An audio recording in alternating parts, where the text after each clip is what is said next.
What's going on, guys? Seth and Chevy here. We just watched episode 9 of season 3 of Demon Slayer. We'll be talking full spoilers moving on from here, so hopefully you've had a chance to watch this episode. And we're going to talk a real quick recap before we talk about our impressions. So this was a very abrupt and eventful episode. A lot happened in one episode. That's kind of crazy. So we got to meet an interesting side of Tokito that we haven't really seen in the show yet.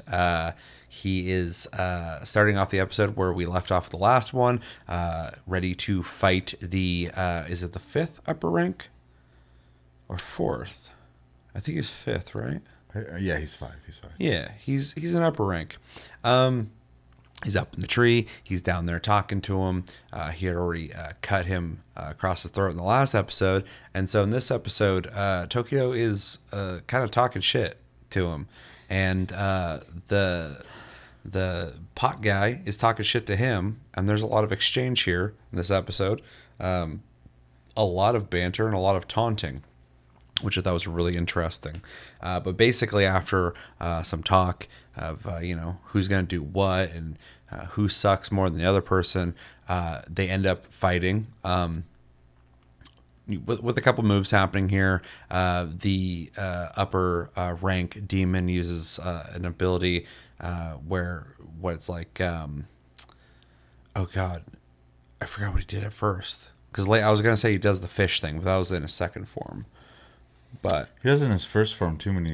Okay. About that's salty as pot. Yeah. That's okay. That's where I got confused. I'm really tired, so I got that a little mixed. But anyway, so that happens.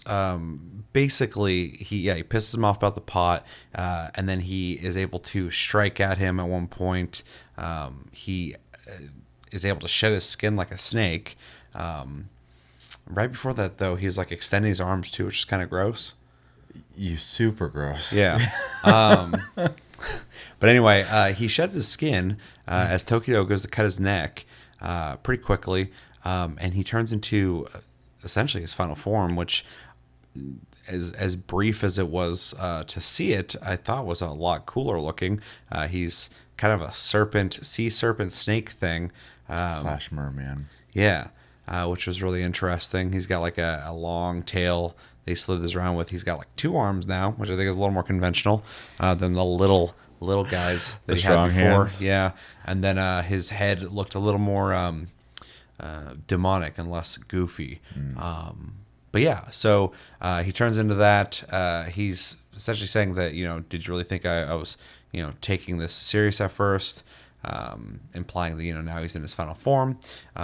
They exchange some more attacks. There's a flashback at one point of Tokito after his brother had passed when they got attacked by the demons, and how maggots were like eating his brother's body.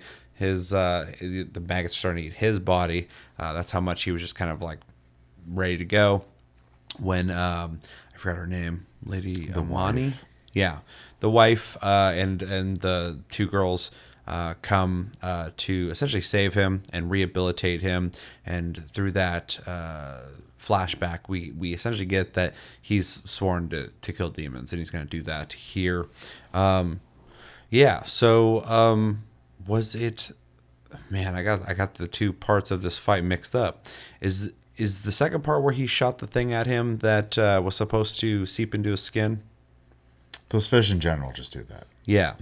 And he uses the mist form, and then is able to push it away. And then at one point after now I remember, after the flashback, he starts becoming more composed. He's doing a lot more of his mist abilities, which is really interesting looking. We'll talk about that. Also, I thought it was interesting too to see his footing when he was dodging and attacking. It wasn't a lot of elaborate movements. It was more like just sidestepping and moving just slightly, which was pretty cool looking. Definitely a change of pace compared to Tanjiro, Zenitsu, Inosuke, all of them. None of them fight like this, so it's cool to see. And then to my surprise, I'm sure everybody's surprised, he cuts the dude's head off. He lobs the dude's head off. It's even to the demon's surprise. Yeah. He takes his head off. I was wondering about this too a couple episodes ago. I'm like, are they going to kill him off quickly? But I guess so. Yeah, so he gets his head cut off. He starts almost like regrowing something though while he's complaining. It's a bunch of little nubby hands coming out of his Yeah, it's really interesting. neck. He's pissed off though. He's saying that he's gonna kill him and do all this stuff. And in a move that I think was well earned with how annoying this demon is, Tokito just chops his head into 1,000 little pieces. And kind of seals the deal, I assume. It's kind of crazy to think this is over, but it seems like that's the ash case. effect happens. Yeah, exactly. So I don't know if there's a trick or not, but I don't think there is. So yeah, he defeats him. Then after his swordsmith checks on him, he's obviously worn out from this pretty quick fight, but it was intense. And he's foaming at the mouth. Kotetsu is fine. He's bleeding, but he didn't get hit in the solar plexus like they thought because he had Tanjiro's sword's hilt that protected him from the blow. So he's alive, but Tokito is on the ground, just feeling it. The poison's finally hitting him too. Yeah, and he's having like visions of his family and stuff. Also, during this whole thing, Mr. Haganazuka has been working on Tanjiro's sword the whole time still. Yeah, that guy does not care about what's happening. Like, the world doesn't exist. That sword better be dope because he's super dedicated to that. And if I was that dedicated to anything and it wasn't that great, that'd be embarrassing. True. But we have the hilt to the sword now, near. So hopefully we'll be completing this sword soon. Which is worth noting is from... Oh, I forgot his name now. Rengoku's sword. Yeah. Which is a cool little nod back to the character. I saw him, I was like, oh, man. Yeah, so that all happened. We got resolution there, which I was not expecting in this one episode. And then on top of that, where I was like, that's a lot of shit that happened in one episode, we get a whole other thing happening with Tanjiro, Genya, and Nezuko fighting fucking Rodan, big Godzilla monster, multi-headed Hydra monster. They're fighting it. It's not going well. Genya's shooting it. Nezuko's hitting it, and Tanjiro is trying to do his thing, but eventually he's like sizing it up and trying to figure out the distance where he can fight it, but it also has an extension mode where it ends up grabbing him and pulling it into the mouth of one of the heads and disturbingly starts crushing him to death, which is crazy. Yeah. Also, every head has the abilities of when they were split up. That's worth noting that all the elements, all the abilities that all the individuals had, this can do it all. So it's shooting lightning. At one point, Tanjiro's talking about how he can't do his breathing techniques because he's just out of oxygen. Yeah, exactly. So things are looking really dire. To the point, like I said, where Tanjiro's getting crushed to death. And it seems like everybody else is too. Genya's getting crushed. It's looking bad. And then Kenroji, that's her name. That's not her name I think she's going to go by, but they're calling her Miss Kenroji, I believe, who's the love Hashira. She shows up right in the brink of time, is able to free Tanjiro before he is crushed. I thought it was funny. For some reason, this version of this demon, I think he's funny because like he's so like dedicated to his like cause that like when everybody's getting crushed or when Tanjiro's getting crushed, it just showed his face. He's just staring at him like as it's happening, like this is supposed to happen. Yeah, he seems like he's so like. He feels like he's so justified in what he's doing. He doesn't come off like he's evil, but like he's like doing something he's good. The hero. Yeah, I think it's a really funny dynamic. But yeah, he's like, oh, it's done. And then Love Ashira shows up, chops everything up like we speculated she would, because a bunch of heads, bunch of necks, her sword goes everywhere. Makes sense. Frees Tanjiro. He blew his eardrums out, which is wild. And she essentially tells him that he can chill out now. She's going to take care of it. So apparently she's pretty badass, and we get a glimpse of that for a split second. Some very well executed animation of her just running in, swinging her crazy sword all over the place, chopping Hydra heads up, wrapping her sword around one of the mouths and yanking its head. While being super acrobatic. Yeah, she's doing flips, all sorts of shit. And she essentially is going to go rescue Nezuko and Genya from this demon. And then the episode ends there, which is just like, we already got a huge thing early in the episode with Tokito killing one of the demons, which is wild. Kind of backs up that he's a badass. But then, yeah, next episode is named after her, so we're going to see, I think, something really cool, but we got a little taste of that at the end of this episode. Also, I loved the end sequence of this one where we actually got to see Inosuke and Zenitsu essentially Inosuke being confused on what the hell's going on, and Zenitsu being upset that it's their turn. They should be a part of this. Not this season, guys. Sorry. Yeah. Yeah. So, yeah, a lot of things happened in one episode. Impressions.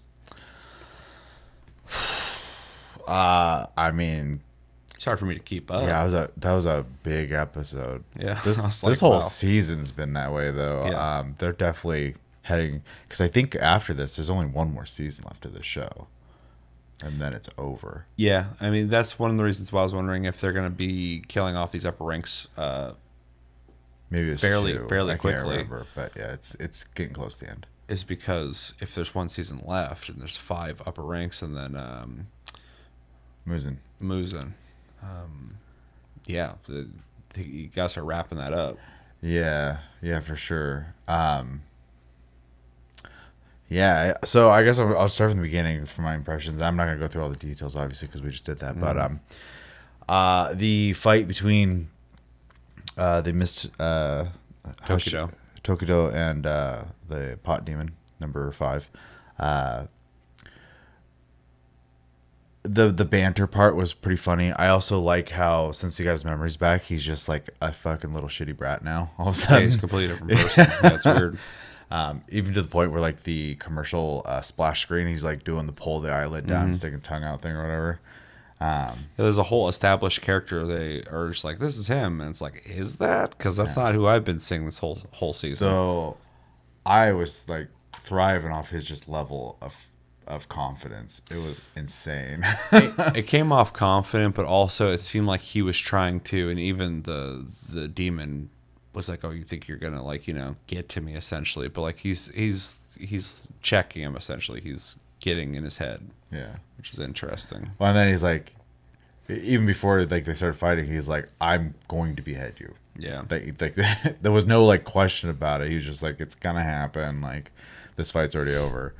And then they do have the fight, and like you said, his like footwork and movements were so pleasant to watch, because I have a huge fascination with like precision sword work anyways.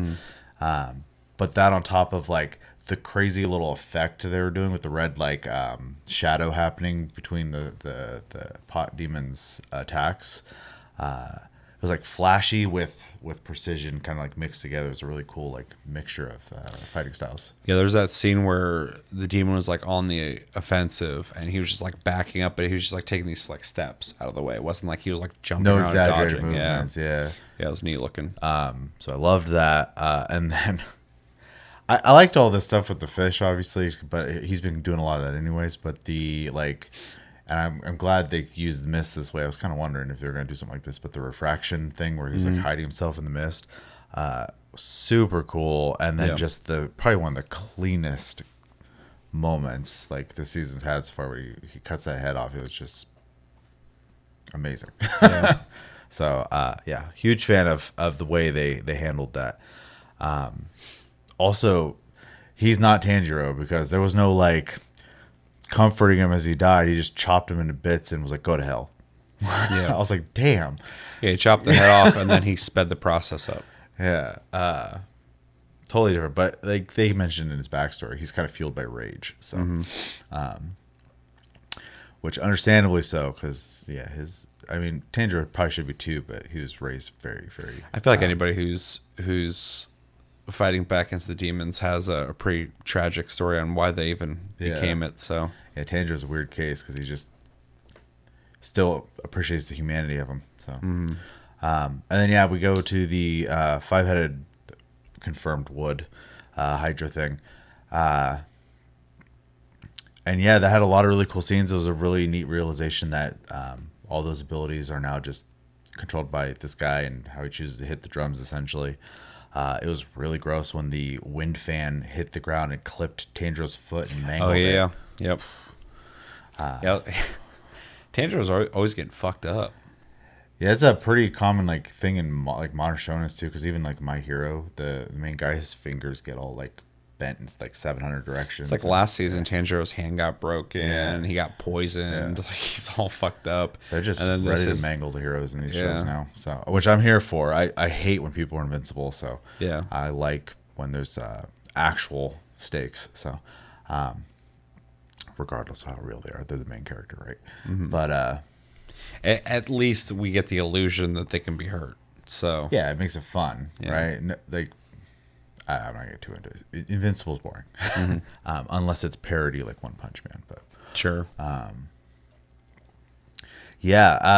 obviously this is mostly just kind of showing that this guy can do, 5 things versus, 3 people, and that he's wearing them out. They can't even like think to process what's happening. Tanjiro can't even breathe. He's spending all his oxygen dodging. And then it was really disturbing watching him like slowly get crushed. And then the Sailor Moon scene, basically, where she shows up doing a front flip or like a handspring or whatever, and flipping over the place. She's very. I love that they managed to make everyone very different, but she is very different from the rest of the Hashira. So. And I'm looking forward to seeing what her cool moves are, because obviously, like, with the Mist Hashira, we saw like a bunch of like quick moves that with some mist stuff, but it was always like single strike stuff versus like him actually using some more like, a wind force attack and like the mirage move and stuff like that. So I really like so far what they've done with her in terms of just like the animation and the imagination of her sword, but I'm hoping it's not just her just running in and being a lawnmower. Yeah. I mean, I guess that's fine, but like I need to see her challenged in a fight at some point, and we've barely seen her in this season at all, so I'm not ready just yet to get to that point, but we are running out of season.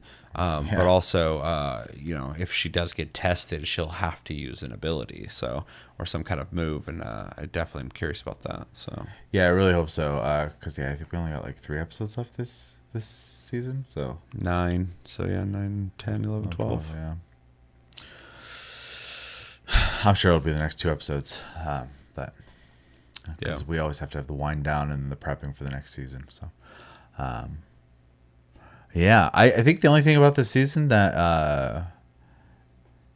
I would have a complaint about, since we're 9 episodes in, I feel it's safe to say at this point, I feel because there's been so many people involved, we're not spending a lot of time like developing an attachment the same way I would say with like the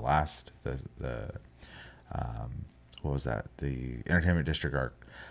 Sure. There was such a build up for that fight, and then like the payoff was just immaculate. So I'm confused though, because we had the original season, and then we had the Mugen Train arc, which I don't remember how many episodes that was. Like 7 or something like that, 7 or 8. And then we had the Entertainment District, which, how long was that? Whatever fills out 24.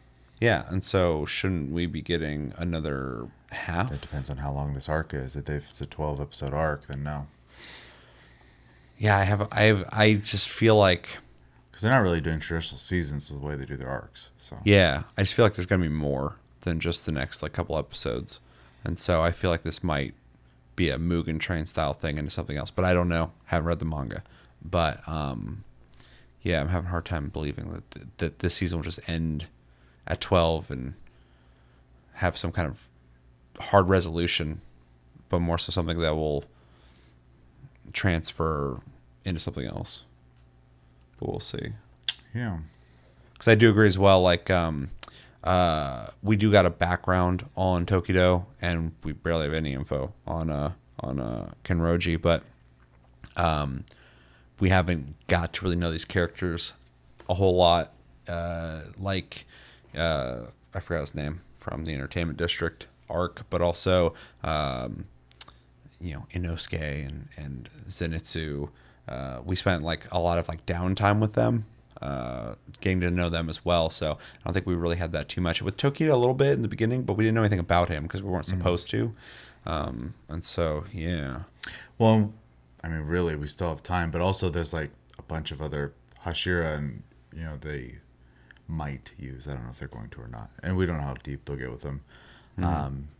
3 more upper ranks and then Muzin, like you said earlier. So, but I don't know how much of that is going to come into play. I don't know. I haven't read the manga either, but I just know they're kind of running out of time. So I feel like it's going to be a lot of fast forward at this point. But I mean, it's also kind of showing that the Hashira and even just like, the younger Demon Slayers who are still around have been progressing really fast in their training too. So yeah. Yep. But yeah, no, it was a great episode. So yeah, I agree. I thought the beginning was great. I thought the combat was, of course, awesome, really well done. I think the mist abilities were really cool, especially later in the fight when he was just kind of like walking through the fog and waiting to essentially make his strike while the dude was trying to hit him in the fog. Finally, kind of gave some weight to his ability as the mist Hashira. The taunting was interesting as well because it just tonally was very different than it's been in the last couple episodes in a fun way, while the stakes were still high because he's fighting an upper ranked demon. So it's a really interesting fight because we haven't really had that dynamic of somebody talking shit to a demon that way.